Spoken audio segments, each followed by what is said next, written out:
شک پر. ہمارے ہاں تو شک پہ بچیوں کو ذبح کر دیا جاتا ہے. بیٹا زنا کرتا رہے وہ جی چھوڑ چھاڑ ہے, بیٹا زنا کرے وہ جی چھوڑ چھاڑ ہے, کرتے رہ جاتے. شادی کر کے زنا نہیں چھوڑتے, اور بچی پر شک پڑ جائے تو ذبح کر دیتے ہیں. اس راوی نے کتنی بچیوں کو نگلا ہے. یہ تمہارے اب تو خشک ہو گیا, میں تو یہیں پیدا ہوا ہوں, یہی زندگی کو ڈھلتے دیکھ. اس راوی نے کتنی بچیوں کو نگلا ہے, کتنی بے گناہ بچیوں کو. میں ذمہ داروں کا میں کمی نہیں, میں اس معاشرت کو بوڑھے ہو کر بھی زنا نہیں چھوڑتے, بوڑھے ہو کر زنا نہیں چھوڑتے, اور ان کی غیرت پہ کوئی آنچ نہیں آتی. انہیں میاں صاحب بیٹھ ہویا, انہیں مار صاحب بیٹھ ہویا ہے, انہیں سردار صاحب بیٹھ ہویا ہے, اور بچی پہ شک پڑ جائے. کتنی بچیوں کو راوی نے کفن پہنا دیا اپنی موجوں کا, اور اس کی مچھلیوں نے قبر بنا دی اپنے پیٹ میں. کیا ظلم و ستم ہے.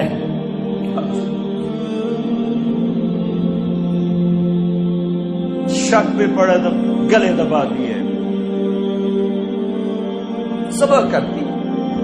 میں یہیں کی سنا رہا ہوں, میں کوئی باروں آیا. مرد زنا کرتے رہیں.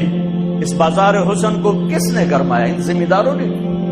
میں تو جب سے اس بازار حسن کے گشت شروع کی ہے میرا کلیجہ پھٹ گیا. مجھے تو یہ عورتیں مظلوم نظر آتی ہیں. کون سی عورت ہے جسم بیچنے کے لیے خوشی سے تیار ہو؟ کون سی لڑکی ہے جوانی کا کو بیچنے کے لیے؟ کون بچی ہے جو گھنگرو باندھے گی خوشی کے ساتھ؟ انہیں سرداروں نے گھنگرو بندھوائے, ان نوابوں نے نچایا, ان کے جسموں سے وہ کھیلے.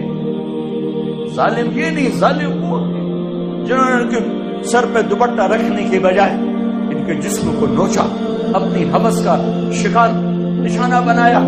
وہ طوائف بن گئی. اے ہوئے میاں صاحب رہا. میں یہیں پیدا ہوا ہوں, ذمہ داروں کے گھر میں پیدا ہوا ہوں. میں یہ سب کچھ دیکھا ہوا ہے. مجھے تو یہ بچیاں مظلوم نظر آتی ہیں کہ جو مردوں کی ہوس کی بھینٹ چڑھتی ہیں. رات ایک بچی میرے پاس آئی ہوئی تھی, میاں صاحب میری کدائیں شادی کرا, جتھے گل کرے نہیں ہو آج میرا نال اونج رہا ہے, میں شادی نہیں کری. کدائیں شادی کرا. عورت کی فطرت ہی نہیں ہے کہ وہ گھنگرو باندھ کے محفل کی زینت. عورت کی فطرت میں تو حیا پتہ نہیں کن دکھوں سے گزر کر خود بچی گھنگرو باندھتی, بچی اپنے جسم کو بیچتی.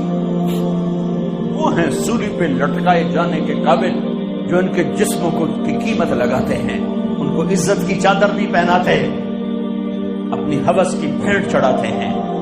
انہیں سردار صاحب ہیں, ماہ صاحب ہیں, میاں صاحب ہیں, چودھری صاحب ہیں. وہ طوائف بن گئی. سردار صاحب رہا.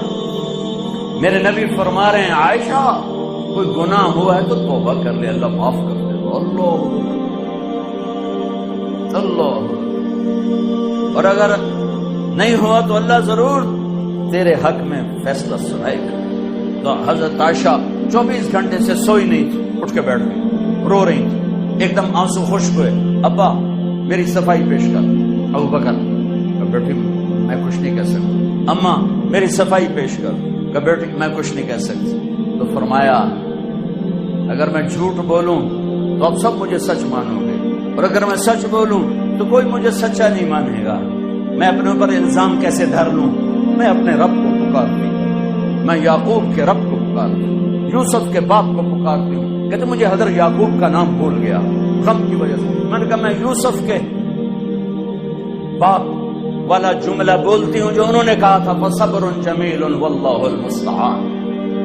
اور یا لیٹی تو ایک دم وحی آئی. اب 1 مہینے کے بعد وحی آئی, اور حضرت عائشہ فرماتی میں تو مطمئن تھی کہ جو بھی آئے گا میرے حق میں آئے گا, لیکن مجھے یہ نہیں پتا تھا کہ میرے حق میں قرآن ہی آ جائے گا. مجھے تھا کہ جبریل آ کر کہہ دے گا سب غلط ہے, اور میرے باپ ایسے کانپ رہے تھے اور میری ماں ایسے کانپ رہی تھی. میں قربان جاؤں صدیق کے صبر. فرشتوں سے معصوم بیٹی پہ الزام لگا، ایک دفعہ جا کے دربار رسالت میں نہیں کہا یا رسول اللہ یہ کیا ہو رہا ہے، پورے مہینے میں ایک جملہ بولا، ایک سبحان اللہ، یہ کام تو کبھی کفر میں نہ کیا، آج ایمان کے بعد ہماری عزتوں پہ داغ لگایا جا رہا ہے۔ جب وہی ختم ہوئی تو اللہ کے نبی مسکرائے کہ عائشہ مبارک ہو، اللہ خود تیرے لیے گواہ بن کے آ گیا۔ تو حضرت ام رومان نے کہا بیٹی اٹھو، اللہ کے نبی کا شکر ادا کرو، تو فرمایا نہیں نہیں، میں اس کا شکر ادا کروں گی جو میرا گواہ بن گیا ہے۔